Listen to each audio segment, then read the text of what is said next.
Wow. Page 56. There's no more, Mark. It's a record. We're sharing. Got it all up here. Oh, yeah, here. Not on the iPhone. Parshat Va'eira is the second parsha in the book of Exodus, and it starts kind of in the middle of a conversation. The conversation starts, and by the end of last week's parsha, we read about Moses complaining to God. Why was Moses complaining to God? Because Pharaoh made things harder for the Jews. Pharaoh made things harder for the Jews, and Moses felt, not only, he said to God basically, I didn't want to go, right? And not only I didn't make things better, I made things worse. He didn't want to go. That he says to God, on page 54, if you look in, we'll read it for a minute. Moshe returned to God and said, Moshe returned to Hashem and said, My master, why have you brought harm to this people? Why did you send me? Ever since I came to Pharaoh to speak in your name, he has done harm to this people. okay, go ahead, I'm sorry. And Finish. you have not rescued your people. And he tells to God, not only since I came to Pharaoh, things got worse. Moses was very upset about that he was the cause of the suffering of another Jew, of all people. You know, there is a prayer that we say every night before we go to sleep. Starts with the word Areini Moichel, and I forgive to everyone that made me angry and hurt me. And I'm asking from God that nobody should be punished because of me. Nobody should be punished because of me. It means to say, even if this person deserves a punishment because of me, I don't want to be a cause for suffering for anybody. Usually people say, what's the wish? What goes on comes on. Judaism doesn't believe in it. You don't want to be on your book, on your resume, anybody suffered because of you, even if he deserves it. You don't want to have any connection with it. That's what we say every night before we go to sleep. We ask from God, we say, I forgive everyone, and I want to make sure nobody suffers because of me. Now here, Moses felt not only he made things better, he made things worse. That he came to God and he complained. Here comes the answer. What God answered them?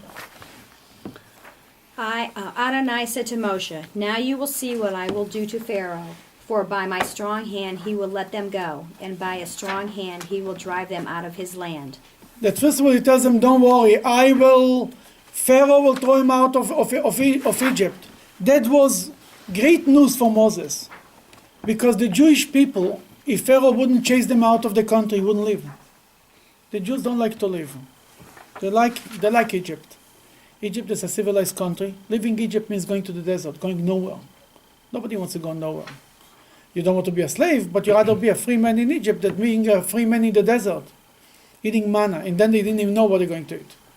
Then God told Moses, the Egyptian will eventually chase the Jews out of Egypt. Not only they will not be an obstacle for the Jews to leave Egypt, they will help the Jews to leave Egypt. And that's what actually happened at the 10th plague, when the killing of firstborn. The Jews wanted to bake bread. Why it became matzah? Because the Egyptians pushed them out of the country, chased them out of the country. That's why we have matzah. The matzah is a reminder of this miracle that that Pharaoh chased them out. That's the first part of the answer. Then starts on this week's parsha, page 56, a whole monologue. That on the face of it, you think it's almost like a blessing. Okay. Elohim spoke to Moshe and said to him, I am Adonai. I revealed myself to Abraham, to Yitzchak, and to Yaakov as Almighty Shaddai. But my name, Adonai, I did not make known to them. What does this mean? I revealed myself in the name Shakai and the name Hashem. I didn't reveal myself. God is kind of, as Rashi will say later, God is complaining to Moses about Moses. He said, where are the forefathers, the good guys? didn't question who me. never complained, who never questioned God. I gave Abraham a hard time and he didn't make a bull. Isaac got a hard time for me. Jacob, they always cleave to me. And you, Moshe Rabbeinu, you Moses, you right away, the first thing didn't go the way you want. I'm leaving.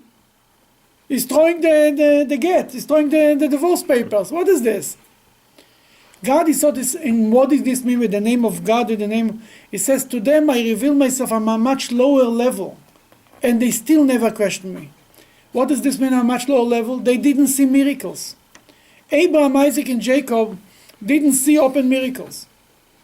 Things worked out for them.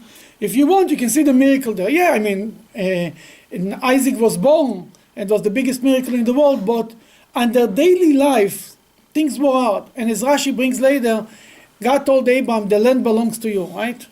The land that you walk on, this is your land. This is our land. And what happened? He needed to bury Sarah. He had to buy a piece of property to bury Sarah. The land is mine, and I have to buy a gravesite for his own wife. The same thing with Isaac. He digged the wells, and they gave him a hard time. Jacob needed to buy another piece of land. Shechem, in Nablus, Jacob bought a piece of land. Basically, what God told them it's going to happen, what actually happened in many cases, not always, but in many cases, was a contradiction.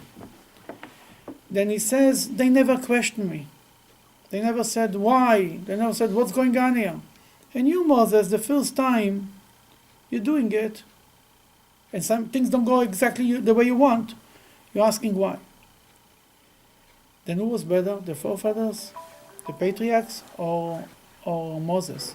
Who is better? What do you think? It's called the 5 Books of Moses. There you go. Good answer. Well, it's a different. It's hard to answer because it's a different relationship. It's sort of like one is like the servant. He's always around. He's very he doesn't question. He just does. And the other one is like a high-ranking Minister, like you want to minister say? or I hear what you say. But we always say the God One of Abraham. second. God, God of Abraham, exactly. Isaac, and Jacob. We don't We say the God of say, we Moses. say God of Abraham, Isaac, and Jacob. Obviously, I don't know. Moses There's didn't make certain- it to the prayer book.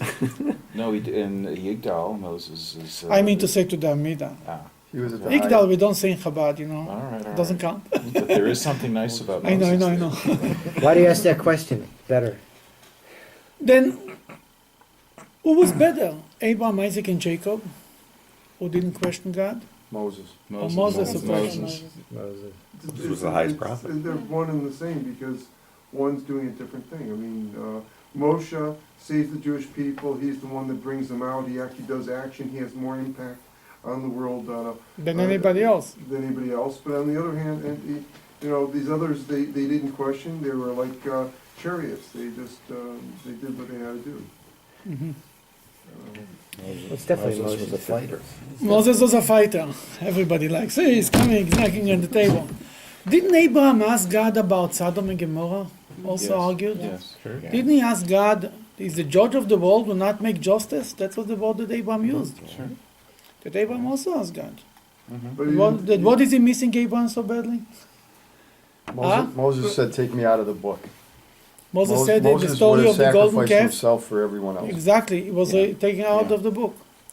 Then where is the difference? When can you question God and when can you not question God? What do you think? You can't question them for yourself, but you can question them for others, maybe. That's a nice thought. Mhm. Where we see it, when God told Abraham to sacrifice his son, it wasn't a punishment. God wanted to test him. How much? What is he ready to do for God? If he would start crying, God, I don't want to. God said, okay, don't. But you're not going to be Abraham. You didn't pass the test. That's nice. It's like going to the army. In the Israeli army, at least, the last, if they want to reach the elite units, they run, I think, a few hundred kilometers. It's like crazy. And many people give up on the road, on the way. They didn't make it to the elite unit. It's not a punishment. The punishment is not to make it to the elite unit. That's a test. It's not. Then God gave Abraham a test, and many tests. There is 10 tests that Abraham had. He never questioned God. It was to see if you're ready to join the army of God. Can you be Abraham? But when Abraham, it came about other people, when it came to a punishment, to destroy Sodom and Gomorrah was a punishment. To punish a people, even people of Sodom were horrible people who did the worst thing in the world. They never supported a poor man. In the laws in Sodom and Gomorrah were that you're not allowed to give charity. If you caught giving charity, you'll be killed. And that's why that's a whole story in the Medrash that the daughter of Lot was caught giving charity and they killed her. And God wants to destroy Sodom and Gomorrah. I mean, a regular guy would tell God, God, why you waited so long? I mean, get rid of them. Abraham defended the people of Sodom and Gomorrah. Who he defended? Defended good people. He didn't defend them. He defended the righteous. He wanted to save the whole city for the sake of the righteous, right? He said it would be 50, God said 50. How about 40? How about 30? He couldn't find 10 righteous. He wanted for 10 righteous people to save a bunch of criminals, not only bad people who don't help anybody, nobody else other. That's the law of the land. It's not like there is a few bad people who don't like to give charity. Nobody wants to, that's the law. You're not allowed to give charity. Abraham defended this kind of people. And he asked God and he argued. The same thing here is Moses. Who is him? Moses is not asking God why I'm suffering, why I had to run away from Egypt. I tried to save the Jew and I killed the Egyptian. God, how do you do it to me? Now Moses wants to kill me. A Pharaoh wants to kill me and I had to run away from Egypt. He never stopped and asked this question. He was 60 years in Midian with Noah, in the middle of nowhere with Jethro. And all his, it's nice that he's married, but he has no friends, no family, no nothing. The whole Jewish people are in Egypt and he's the only one in Midian. He never questioned it. Never questioned God about anything personal. The things didn't work out the way he wanted. Or he suffered. You don't even know what happened with Moses because it was never an issue. At the end, he questioned pretty good. What did he question? He wanted to enter the land of Israel. Yeah. He didn't question. He begged God to enter the land of Israel. But here it comes to suffering of the Jewish people. Somebody else, Moses comes, what's going on here? God liked it. Not only God was upset with them. When somebody really defends the Jewish people, that's what God wants to see. We spoke not long about how Elijah the prophet lost his job because he complained about the Jewish people. Mm-hmm. He complained once, also at Mount Sinai. He was at Mount Sinai. Somehow he made it to Mount Sinai. He complained once. God told him, gave him a second chance, sent him, what are you doing here, Elijah? He said the same thing again. God told him, go appoint Elisha to be the next prophet. And as Rashi puts it, I don't need your prophecy if you are saying bad things about the Jewish people. Then here, God wanted Moses, ultimately Moses did the right thing. He defended the Jewish people. Because he was working for others. He was defending others. In life, usually the question is, God forbid when somebody goes through a loss or whatever it is, why me? By Moses it was, why him? Not why me. I never heard anybody asking, why him? Why is he suffering? Why me? That's the difference. It's why me or why him. And that's what Moses was always defending another person. Wait, I have to ask you a question when you're talking about Elijah saying, talk bad about the Jewish people. Mm-hmm. He got in trouble. Mm-hmm. But then Jeremiah, doesn't he speak bad, or that's different bad? Jeremiah speaks to the people and he tells them that they are bad, but he doesn't turn to God and speaks bad about the people. There is another prophet, Isaiah. Isaiah said when God started to give Isaiah the prophecy, the first prophecy, it's here, but it's in Hebrew only, then there will be no point to point it out to you. It's actually the Haftorah of the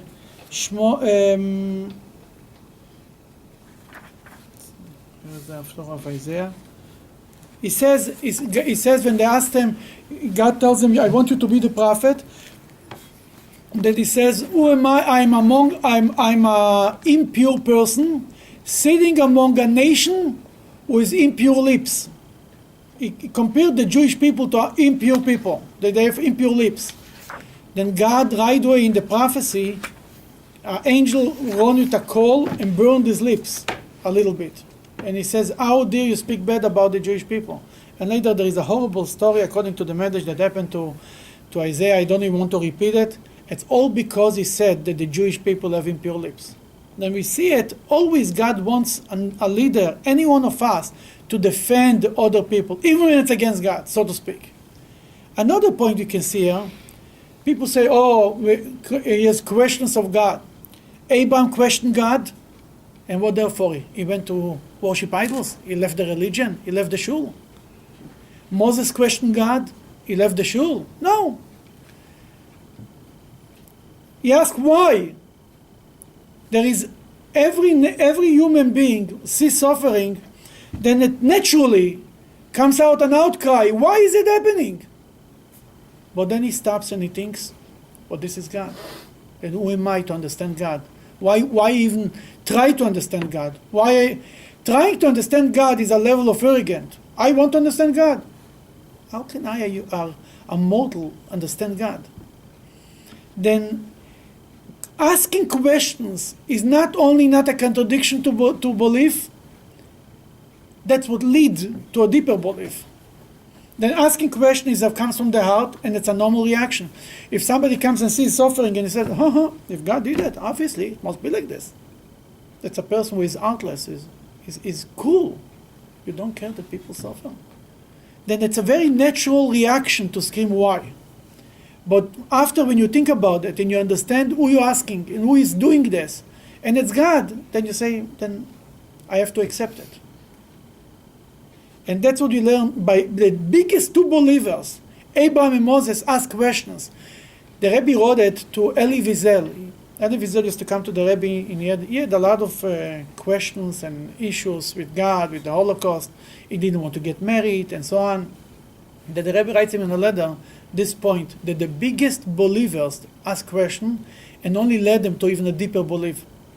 They didn't, not because I don't understand something, I throw the whole thing out. So I don't understand. God never made a contract with me to understand.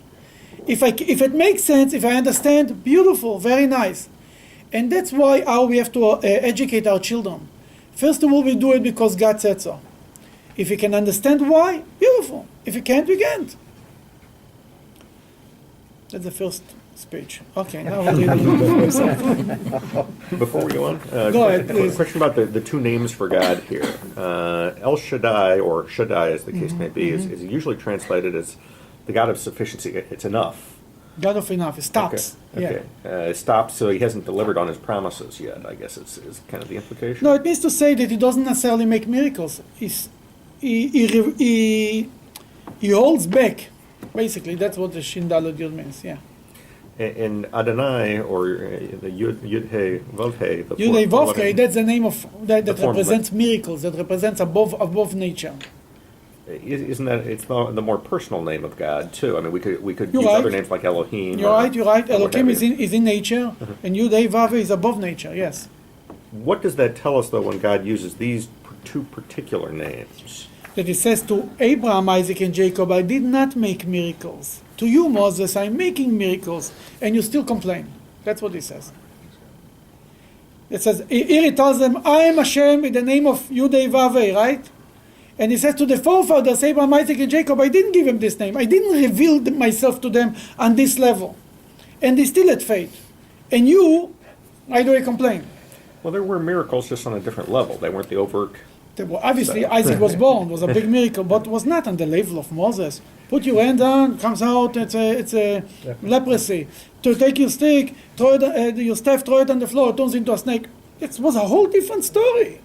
We never heard of Abraham, Isaac, and Jacob, this kind of level of business. What about Abraham going into the fire and surviving? That's written in the Medrash, it's not in the text. Abraham jumped into the fire, and he didn't know if he'll survive or not. Okay. And Hashem helped and made a miracle. But these open miracles that God tells Moses, do this and this will turn. Moses was like an open checkbook. Whatever he wanted was taking place. Never before. That's why the story of the Exodus is the story of the Jewish people. By the Exodus, God established his credibility, his credit as the one who runs the world, one who runs the show. I mentioned it a few times that's why God, when in the Ten Commandments, God says, "I am your God that Took Look you out. out of the land. took you out from Egypt," right? Mhm. That was like his resume. Who am I? I'm God. Here, I'm the head of the company. If I would be God, I would say, I'm God We created the Created world. who created the world, right? What is taking out Jews from Egypt compared to creating the world? Not even, it's this. Why God introduced himself as taking the Jews out of Egypt and not on his big resume that he created the world and made everything? Because creating the world, many people believe that God created the world, but left.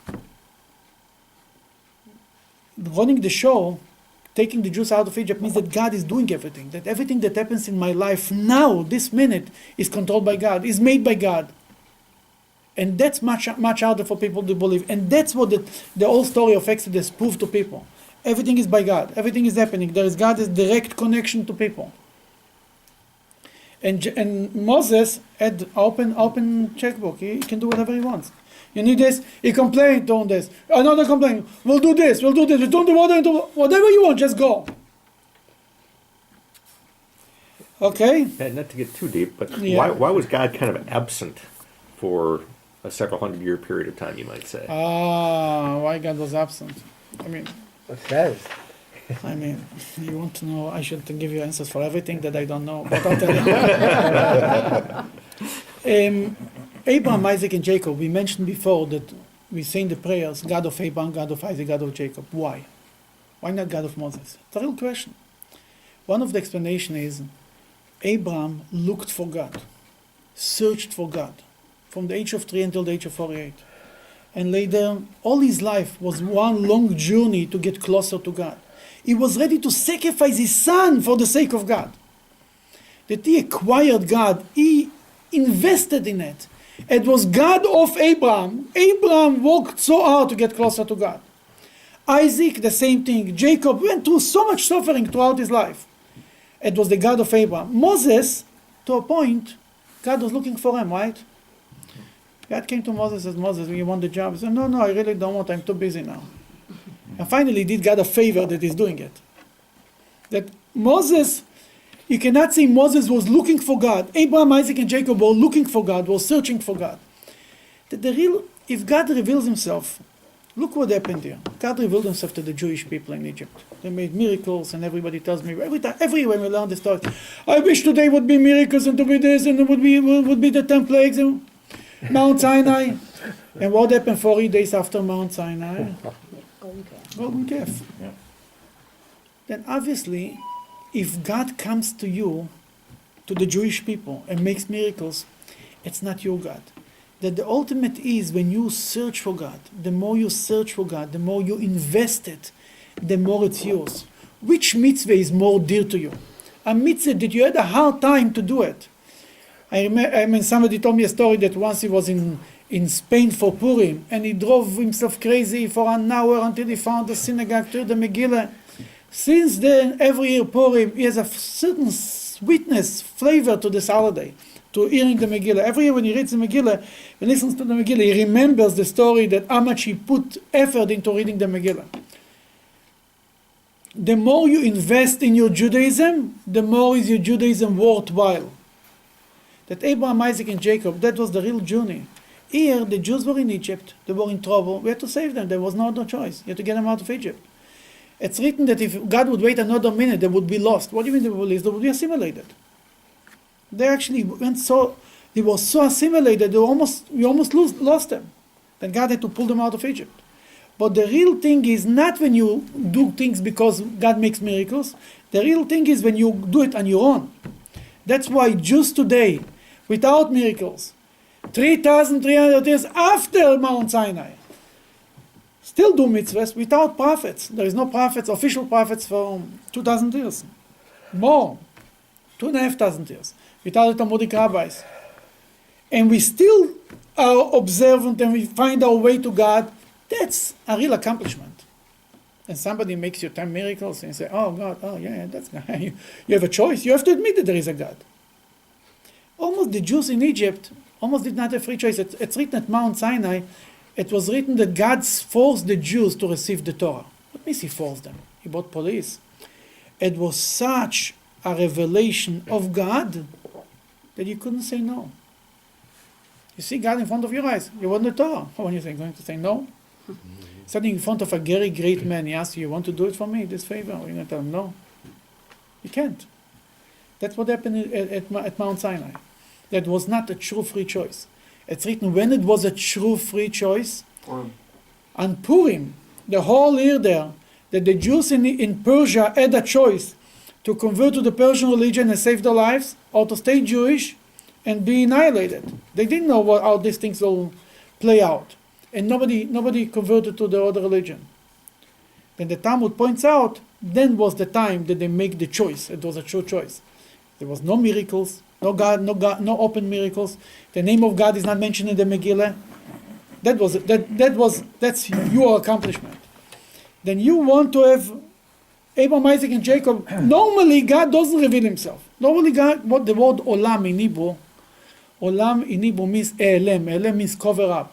You look in the world, you don't see God. Our job is to find God in life. Look a little deeper, you see how this works out for you, and this happens in this, and you see the end of God. Normally, you don't see God. You see bad people controlling the world. Anybody who is worse is more successful. Then you don't. That's the whole system is like this. What happened by Moses is an unusual thing. It's God like interrupting the show, changing the story, changing the regular nature, and proving that he's God. That from time to time God makes miracles like this. Throughout Jewish history, the Antebi, when they rescued exactly. Then the Rebbe said that's one of the miracles God shows from time to time that He runs the world. Persian Gulf War, the whole world was fighting for Israel. Saudi Arabia was fighting Iraq because they are throwing bombs on Israel. That's a messianic concept. And the Jews didn't have to fight one bullet, didn't have to shoot. These are things that happen from time to time in the world, and also in a person's private life. He sees from time to time miracles that God shows him. I'm running the show. But in a regular, natural situation, it's your job to find God. That's why that the forefathers did not have miracles is not a surprise. The surprise is that Moses got miracles. Page 57, number 4. Did you get your question answered? In part. In life, it's always like this. It's like this for Moses too. God didn't answer him. You know, I just saw an interview. One of the Rebbe secretaries said that you can make the Rebbe happy. You cannot satisfy him. Really, it's every Jew like this. You can make him happy, satisfy every answer. The whole idea, it's the journey. It's a spiritual quest you cannot satisfy. You always want more and more and more. That's what it's all. You eat a lot of chocolate, finally you get sick of it. You throw up. Anything physically that you do a lot, eventually you get sick of it. Spirituality you can never have enough because it's unlimited. God is unlimited. Anything connected to God is unlimited.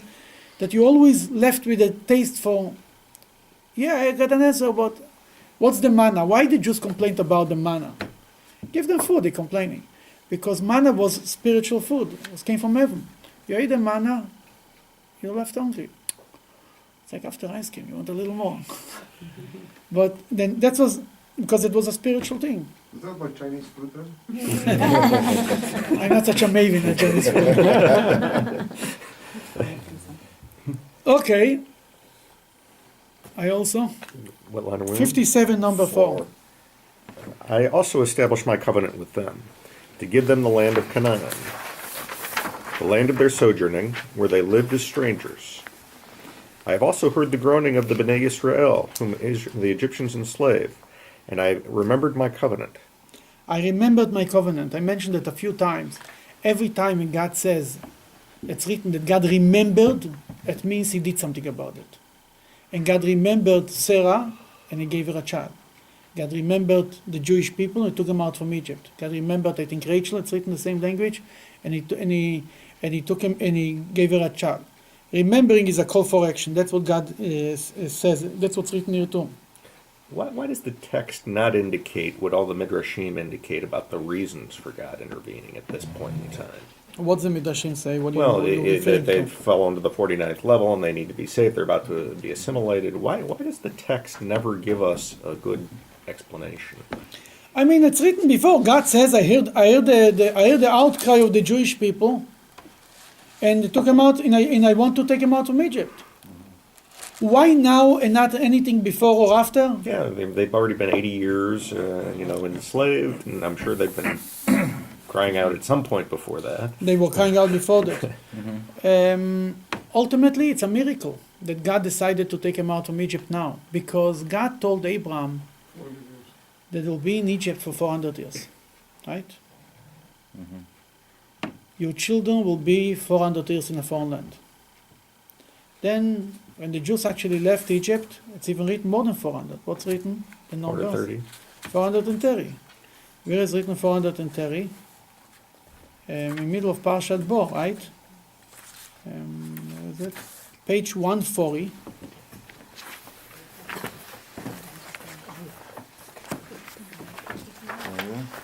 Number 40.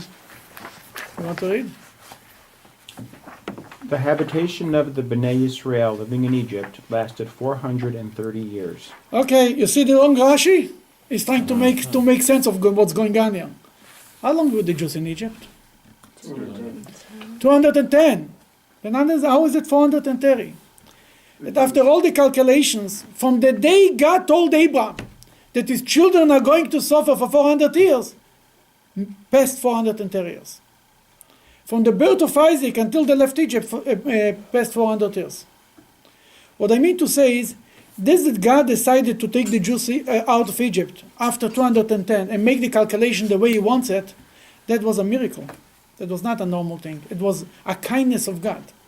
That's why we say in the God of Pesach, we bless God that he calculated the redemption from Egypt. What is calculated? So that that used statistics you can prove anything with statistics. then he calculated on his calculation. It means to say he started to count 400 years from the day Isaac was born. If he would go by the book, 400 years in Egypt. Before that, there's nothing to talk about. They get credit for the other years. He got credit for the other year. Exactly. That teaches us another lesson. Never keep an account with God. God, I did one, you did one. I did two. You owe me one. Sometimes people tell me, I did so much for God, I can't believe it. What am I going to tell? You're better off not keeping a calculation with God. Because God is always on the right side. That's the problem, that is always right. Then we talked about Moses, he was asking to enter the land of Israel. He begged God. Jacob prayed to God he should help him. He never said to God, God, you promised me, God, you owe me. Because it's always better, leave the calculation for God. He will always be kinder for you if you leave it for him. And that's what happened here. Then, really, there is no good explanation why now. Then the Talmud comes and the Medrash and says they were almost, obviously, why God decided to take them out of Egypt, because it would be too late. Yeah. It would be late, that would be too late. In the text, do we need an explanation to take somebody out from suffering? The explanation is why they suffered until now. Why are you taking them out from suffering? Okay, we are in page 58. So they started from when Isaac was born, right? From Isaac was born. 400 from Isaac was born. 430 from the day God told it to Abraham that his children are going to be slaves. Okay. And that's why we need the Talmud and the commentaries to explain us the Bible. If a person reads the Bible by itself, he doesn't even know what's going on here. One is placed at 400, one is 430. When you start to make the calculation, it's only 210. That's you cannot just learn just the text. I think we are on page 58, number 6. Yes. Therefore. Why not? Therefore say to the Bnei Israel, I am Adonai. I will bring you out from under the burdens of Egypt, and I will save you from their slavery. I will redeem you with an outstretched arm and with acts of great judgments. I will take you to myself as a people, and I will be to you Elohim. You will know that I am Adonai your God, who is bringing you out from under the burdens of Egypt. Okay, what is he saying here? He says here 4 expressions of redemption, as the Talmud puts it. I will bring you out from Egypt. I will save you. I will redeem you, and I will take you to myself as a people. What are the 4 expressions of redemption? Where are they represented? 4 cups. 4 cups of wine. 4 cups of wine are because of the 4 expressions of redemption.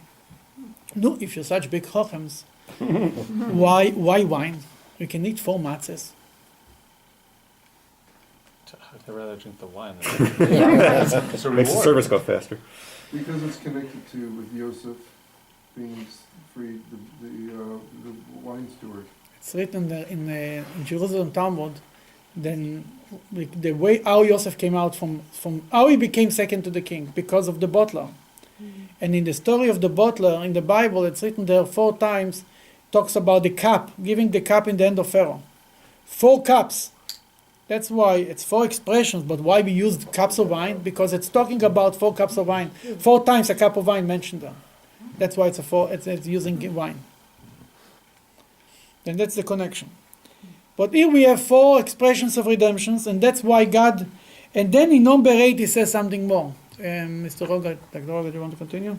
Number 8. I will bring you to the land regarding which I raised my hand, that I would give it to Abraham, Yitzhak, Yaakov, and I will give it to you as an inheritance. I am Adonai. Okay, here Moses didn't bring them to the land. Joshua brought them. But it's the 5th expression. Shouldn't we have 5 cups of wine? Huh? Elijah's cup. And according to some people say that it's Elijah's cup because ultimately we did not make it to the land of Israel. Moshiach will come, will make it there forever. The Israel that we have now, we are in Israel, but we don't have the Holy Temple. We are still in exile. Even when we pray by the Kotel, we say in the Amidah, from the holiday, we say, because of our sins, we were exiled from our land. You sit in Jerusalem, you stand in Jerusalem in the Amidah, and you say, we are exiled from our land. Mipnei chatainu, galinu me'artzeinu. Why? Because being in Israel, not having the temple, we're still in exile. It's much better than not having Israel, but we are still in exile. Then, this is the 5th cup if you want, and this will be when Moshiach will come, then this will be fulfilled. That God gives Moses a whole promising thing. It's going to be, I'll take you out, I'll redeem you, I'll save you. It's going to be amazing. I'll bring you to the land. Number 9. Moshe spoke these words to Bnei Israel, but they would not listen to Moshe because of their distress and hard labor. So he comes with a whole nice story, poetry, we're going to save you. But people are suffering every day. They cannot produce enough bricks. They have tzores from they being beaten up by the Egyptian. Nobody was listening. Kotzer ruach. What means short breathness? What does this mean? It translates because of their distress. Kotzer ruach literally means a person who is a Spirit. he cannot catch his breath. But it also means kotzer ruach.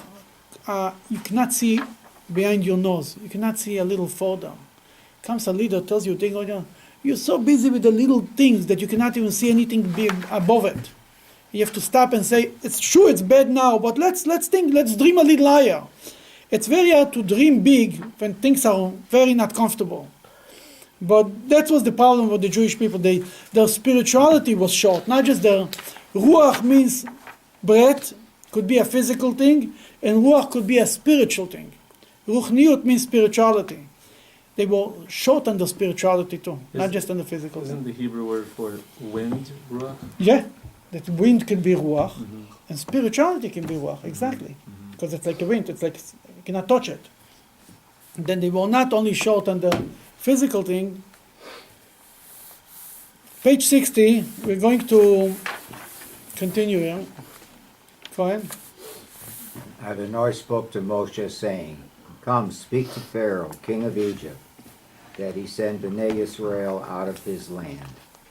Moshe spoke before Adonai, saying, Behold, Bnei Israel have not listened to me. And how then will Pharaoh listen to me? I whose lips are covered. He says, if the Jews don't believe me, if the Jews don't listen, how would Pharaoh listen to me? Moses again tried to, if you want to get out of it. Okay. Adonai then spoke to Moshe and Aaron, commanding them regarding the Bnei Israel and Pharaoh, king of Egypt, to bring out the Bnei Israel from the land of Egypt. Again, God told them, that's your job. You go and you take the Jews out of Egypt. And you cannot get out of this business. Can I ask a question? Yeah. Going back to the phrase that was used, a covering of his lips. I know he stutters, he's got a speech impediment, but he's saying that it sounds almost like he needs a circumcision of his lips. I mean, that's Like maybe his tongue was tied too much. I don't know what it was, or something but it sounds like a blemish. I mean, people that stutter, I'm not trying to, but on a spiritual level, he's implying that he lacks the ability to speak. To speak. It's written that when Moses speaking, he was speaking the words of God. He was speaking clearly. Right. When he was speaking regular words, it was hard for him to talk. That's to show us it's not about how good you speak. It's a deeper thing than this. But maybe covered up, yeah. The Rashi gives a whole speech here about it sounds like almost like a foreskin, something in top of the tongue that doesn't let you. You have to. It's covered up, it doesn't let it go, so to speak. But what exactly how he spoke? No, I was just thinking about it from I didn't hear him. level, that he needs a circumcision.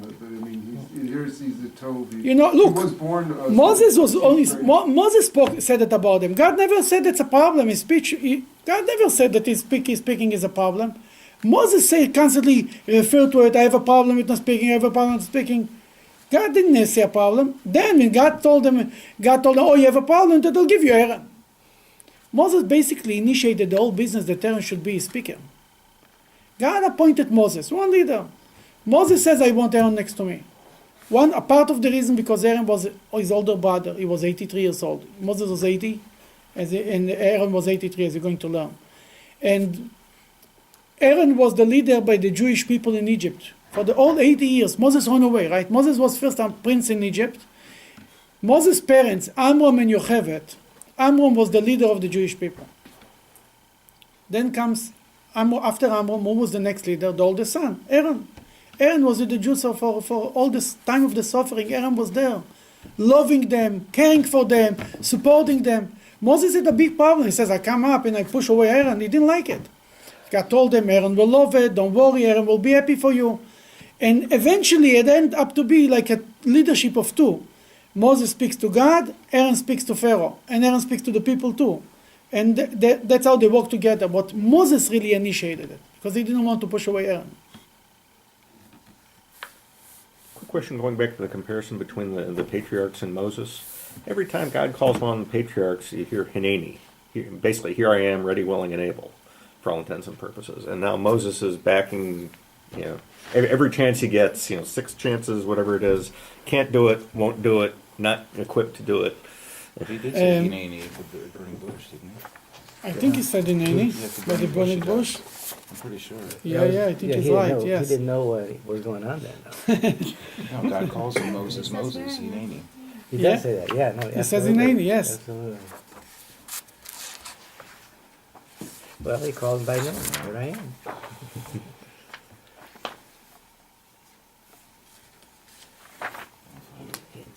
Yeah, right here on page 23, number 4. He says Hineni, V'emer Moshe, Moshe, and he said Moshe, Moshe. Moshe said, here I am.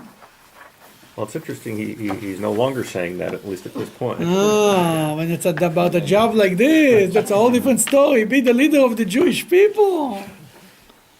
You see, it's written with as a leader of the Jewish people. No matter what you do, it's your fault, and you're not allowed to insult any Jew or not even put them down, because they're the children of the princess. They're the children of God. That whatever you do, you have to respect them as most and treat them like the children of God. And if it's something, there is a fault of something, who you blame? As the Torah says, blames the leaders. God blames the leader. Then being a leader of the Jewish people is not such a hot job. Not everybody, I mean, they're not surprised that Moses didn't want the job. But more the more he said no, I would say, the more he negotiated, the more he got from God out that he will take care of the Jewish people. Who can say, how do you make it worse? Because I went. And you beg them, then he can complain. That Moses utilized his buying power, his power of refusing for the sake of the Jewish people, never for himself. So every time he refuses, he gets a better deal from God for the people? Absolutely, always. Says by the golden calf, God tells them, we'll start from your nation. Moses gives ultimatums. Who can give ultimatums? You beg them, you can give an ultimatum. But he utilized it only for the Jewish people, never for himself. Nothing. Now we come to something different. Satisfied? Happy, not satisfied. Now, in the middle of the whole story, comes a new section. A section of genealogy. Iches. Who is Moses? Suddenly the Torah remembered to tell us who Moses is. We're talking about Moses forever. But before, how we know Moses was born? Who was Moses born? What's written in the Bible? In the Bible is written a strange thing. You read right at the beginning of the, I think the second chapter. Yeah, the beginning of a second chapter, on page 10, the Torah starts a very strange way. Number 10, page 10, number 1. I was ready for the other page. No problem. Page 10, number 1. A man of the house of Levi went and married the daughter of Levi. Really? A man of the house of Levi? They don't have names. Then the woman conceived, continue. The woman conceived and bore a son. She saw that he was exceptionally good, and she kept him hidden for 3 months. No name for the son. Then you turn the page, go to number 4, 12, number 4, page 12, number 4. The child's sister stood herself. The child's sister, no name for the child's sister. Nameless. The whole Torah story is nameless. The first time we know that Moses says, who gave him the name? By the way, you turn to page 14. But the daughter of Pharaoh gave him the name. Not the son of Levi and the daughter of Levi did not give a name to the baby Levi. No name. That he has a name. Who gave him the name? Pharaoh's daughter. The first time we learn that he has a brother is in the middle of the conversation with God. God told them, Aaron will come to visit to meet you. Aaron, your brother, will come and be happy. On page 38. Huh? Yeah. Is not Aaron the Levite your brother? We know that he has a brother. Fine. Now, after he goes to Pharaoh and he goes to the Jewish people and Pharaoh gives them no and yes and he comes and he goes and the whole conversation complains with God. Suddenly the Torah in the middle of nowhere. Really, this chapter belongs at the beginning. Before, why just don't say it was a man from the house of Levi with the name Amram, who is the son of Chaos, was the son of Levi, and he had a wife, Yocheved, the daughter of Levi. Amram, Moses' father, married his aunt, Yocheved. And that was how Moses was born. The Torah doesn't speak no names. Suddenly the Torah now remembers to tell us, oh, you know, who is this Moses? He's not a nobody from no land that they found him in the water. He's from a very important family. Why was the Torah waiting until now? So any person, any child born can become anybody, anything they want to become. That's an interesting point. That's an American story. Could be. Everybody can be the president as long as you're born in America. Rockefeller. But it's not saying he came from any lineage or any fancy place. He was just a child. Yeah, the story is focused on Moshe. You don't get confused by all the genealogy, who he's from. It's just simply a little boy that was born. But it's not just Levi. It's Reuven, Shimon, and Levi. Because they wanted to get to them. So what's the real reason? But why? No, it's a good reason. No, I don't know. But it doesn't have the other sons. Because the moment he came to Levi, he stopped and he continued to talk about Levi's children. But what Reuven, Shimon, and Levi have in common is they were rebuked by Yitzhak. That's what Rashi says, yes. According to some Midrashim, I remember to see that Reuven, Shimon, and Levi, all three tribes were not really working too hard in Egypt. They had more of a free, they got it more easier. Not only Levi, but also Reuven and Shimon. But why is this written only here? And if it's all about nobody who can reach to greatness, who cares who Moses is? Why we suddenly make from it a big deal about it? It's almost like it was predestined, where Moses killed the Egyptian and left Egypt. Obviously, his family knew who he was. Everybody knew who he was. And I guess they were in touch through the years, maybe with the Pony Express or something. And he knew what was going on in the I land think of he knew Egypt. what's going on in Egypt. I know he knew that he was Jewish. You know, that was not a secret. When she finds the baby, the daughter of Pharaoh, she says, right away, it's a Jewish baby. And she brought the mother and the sister. Then secrets like this don't hold on for long. He was raised with two educations. His mother raised him with the Jewish education.